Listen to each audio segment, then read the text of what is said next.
Barchaga salom. Bugungi videoda biz gipertrofiyalar mavzusini davom ettiramiz va biz bo'lmachalar gipertrofiyasiga yetib keldik. Ya'ni o'ng bo'lmacha gipertrofiyasi haqida bugun gaplashamiz sizlar bilan. O'ng bo'lmacha gipertrofiyasi qachon uchraydi?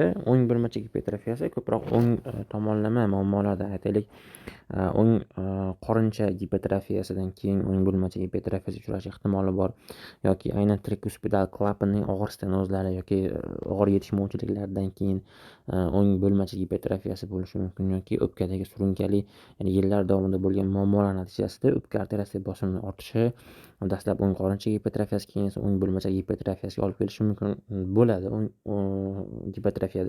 Gipertrofiya ya'ni hujayralarning soni ko'paymaydi, lekin hajm jihatdan kattaroq bo'ladi gipertrofiya. O'zi umumiy olib qarasak, o'ng bo'lmacha gipertrofiyasi nisbatan kamroq uchraydi, lekin EKG jihatini o'rganib qo'yganimiz yaxshiroq biz uchun. Xo'p, EKG case bo'yicha ko'radigan bo'lsak, 25 mm taqsim sekund va 10 mV olingan EKG qog'ozimiz dastlab EKGni oddiy har doimgidagiga baholab olinadi. Demak, ritm sinusli ekanligini ko'rib olishimiz kerak bo'ladi. Aytaylik, ikkinchi tarmoqda qarasak, har bitta komplekslardan oldin paytchalar bor va ular musbat. Demak, ritm sinusli, sinus tugunidan impulslar hosil bo'lyapti. Hech qanaqa qo'shimcha patologik o'choqlari yo'q hozircha. Keyin ritm regular yoki noregulyarligini RR orasida baholab chiqishimiz kerak bo'ladi. 1, 2, 2,5, 3 ta. 1, 2, 3 deyarli 3 ta. Demak, orasi bir xil chiqyapti. Bu ritmning regular ekanligidan darak beradi. Ritm regular ekan. Keyingi ko'rishimiz mumkin bo'lgan narsa bu albatta yurak qisqarishlar soni. Yurak qisqarishlar soni nechtaligini ko'rib olishimiz kerak. Aytaylik, ikkita RR orasidagi katta-kattalar sonini sanaymiz. Mana bu yerdan 1, 2, 3 ta, deyarli 3 ta. Chunki mana bu yerda ozroq qo'shimchasi bor. Mana buni qo'shib olsak 3 ta. Qog'oz 25 taqsim millimetr sekundda bo'lganligi uchun 300 degan doimiy raqam bor va shuni men ikkita R orasida katta-kattalar soniga bo'ladigan bo'lsam, yurak qisqarishlar soni chiqadi. Demak, 100 ta ekan. Yurak 100 ta uryapti ekan daqiqasiga. Keyin ko'radigan narsamiz bu albatta elektr o'qi hisoblanadi. Elektr o'qi bizda o'ng tomonda muammo bo'lganligi uchun, o'ng bo'lmacha muammo bo'lganligi uchun elektr o'qi nisbatan o'ngga siljish ehtimoli ham bor.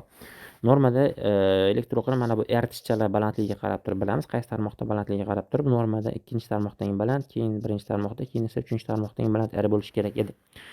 Standart tarmoqlarni solishtiradigan bo'lsak, bizda sal o'zgarishlar bor. Demak, eng baland R'lar 3-tarmoqdagi uzoqdan ham ko'rinib turibdi. Sanab chiqargan bo'lsak, mana bu yerdan hisoblab sanaymiz. 1, 2 ta, 10 ta, 13 ta atrofida, ya'ni 13 ta kichik katak atrofida to'g'ri kelyapti balandligi. Bu 13 mm taxminan.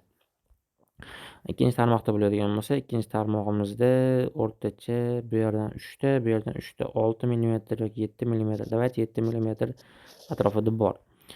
Birinchi tarmoqda bo'ladigan bo'lsa, 5 ta bu yerdan esa yana 4 ta. Demak, bu 8 yoki 9 mm atrofida bo'lyapti. Demak, eng baland R'lar 3-tarmoqda bo'lganligi, undan tashqari AV-footda ham R'lar balandligi, AV-L'dan ko'ra balandligi elektr o'qini, demak, o'ng tomonga siljiganligidan, undan tashqari V1 tarmoqda ham R'ning musbatligi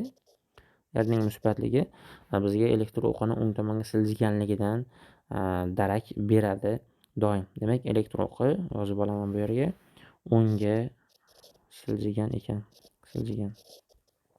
Keyingi narsamiz, 5-narsamiz paytishchani baholab olishimiz kerak. Mana bu yerda bizga muhim jihat bor.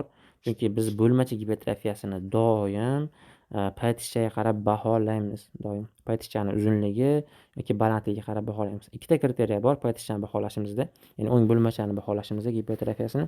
Birinchi kriteriya, ikkinchi standart tarmoqda paytishchani balandligini ko'rishimiz kerak. 2,5 dan baland bo'lishi kerak. Bu degani 2,5 ta kichik katakdan balandroq bo'lishi kerak.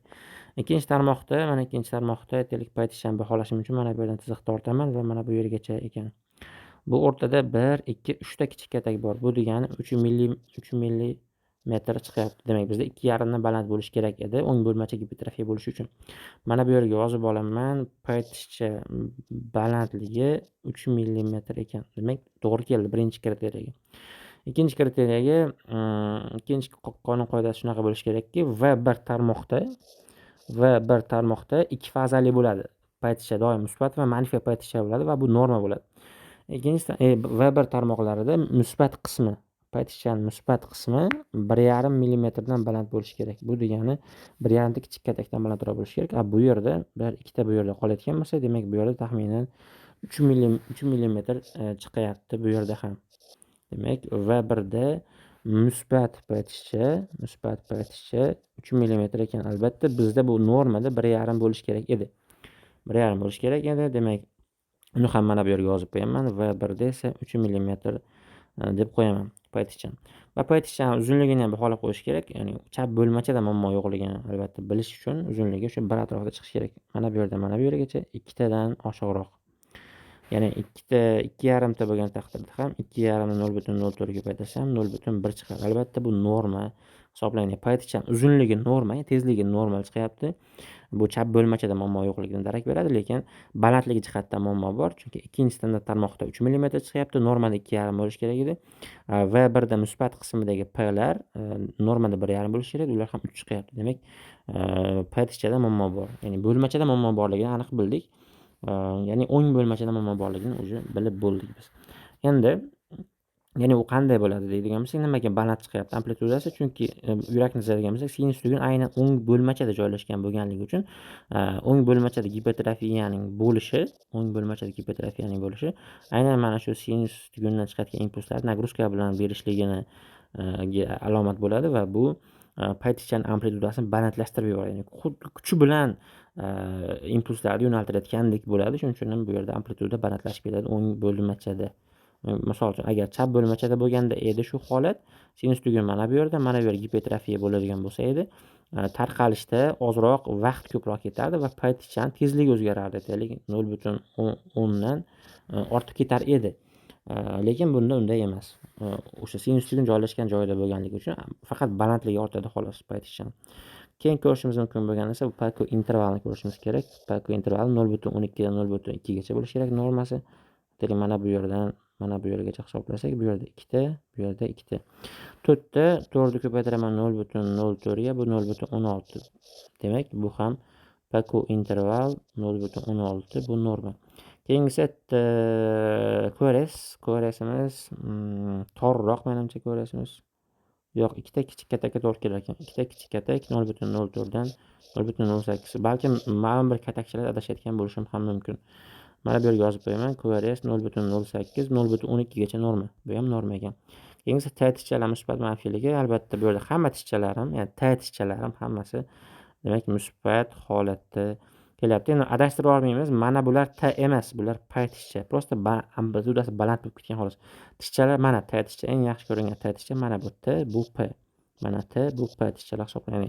Mana bu yerdagi tay tishchalarning amplitudasi juda ham pasayib ketgan bu yerda. Mana bu ko'krak tarmoqlaridagina tay tishcha yaxshi ko'rinyapti. Demak, tay tishchani bu yerda ahamiyati unchalik katta emas, shuning uchun tay tishchani normal deb olib ketaveraman hozircha. O'zi aslida amplitudasi pastroq, bu o'sha ionniy disbalans, ya'ni kaliylardagi o'zgarishlar yoki ishemik genezga ega bo'lishi mumkin. Kuto intervalini baholashimiz kerak, ya'ni Q tishchani boshlanishdan tay tishchani boshlanish tugashigacha bo'lgan vaqtni. Ya'ni mana bu yerdan oladigan bo'lsam, tay tishchani mana bu yerda tugagan deb taxmin qilaman.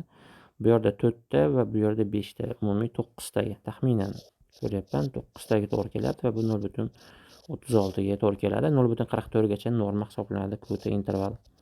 0,44 gacha norma hisoblanadi. Demak, umumiy xulosa nima bo'lyapti?